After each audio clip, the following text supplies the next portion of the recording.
We're talking life, money, and confident finance with Amanda Redman of Amanda Redman Financial Planning. And Amanda, it's a big one this time around, making sense of your pension, because huge numbers of people simply don't understand the mechanics of their pension, and they get confused by it and they turn away from it, and they kind of do the ostrich thing that we've talked about before. They kind of hide away from it. The Office for National Statistics says that most people under the age of 55 don't understand enough about their pension to make a financial decision. So first off, why are so many people so confused about pensions? Very good question. Really, at the end of the day, pensions are complex. There are lots of different rules, legislation, taxation, implications when it comes to properly understanding pensions. And I have clients who maybe run multi-million pound budgets or are finance directors themselves, but they still don't necessarily understand their pensions any better than anybody else. So if you feel like you don't understand your pension, you're definitely not alone.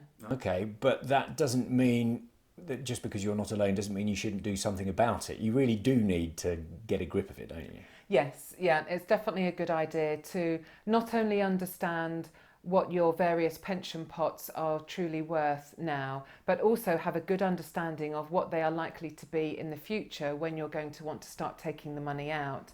And again, there can be some quite complex rules and options around how to take the money out of the pensions. But because of that complexity, it means that most people don't really feel confident in making those decisions on their own. So is there an ideal time to start thinking about your pension planning? Well, I would say the sooner the better, whatever age you are. Ideally, starting to contribute to a pension in your 20s is the best piece of advice that anyone could ever receive. But generally speaking, it's when you're in your 40s, or actually when you turn 50, that seems to be a milestone that really triggers people to start taking their retirement planning a lot more seriously. I think because it starts to come into view with only potentially 10 or 15 years ahead. So what's the best way of going through that process then, of actually starting to get to grips with your pension, what it means, what you should be doing?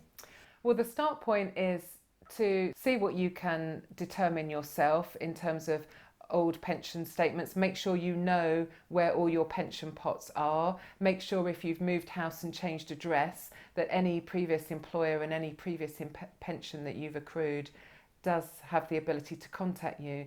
But the difficulty is that making sense of those pension statements isn't necessarily straightforward. So working with a financial advisor, a financial planner, to really understand the mechanics of how you will eventually take money from those pensions is really important. And when you have a conversation with somebody, you turn the gobbledygook into English, do you? Definitely. There's a lot of jargon in this industry, and particularly in relation to pensions. So it's important to remember that at the end of the day, your pension is your salary or your income when you are no longer working. And at the end of the day, there are basically two types of pensions, a big pension and a small pension. And it is much better for you to have a big pension because then you have more choice. Very straightforward. Amanda, thank you very much. Amanda Redman of Amanda Redman Financial Planning. And if you'd like to have a conversation with her in confidence and with no obligation, then you can always give her a call or take a look at the website.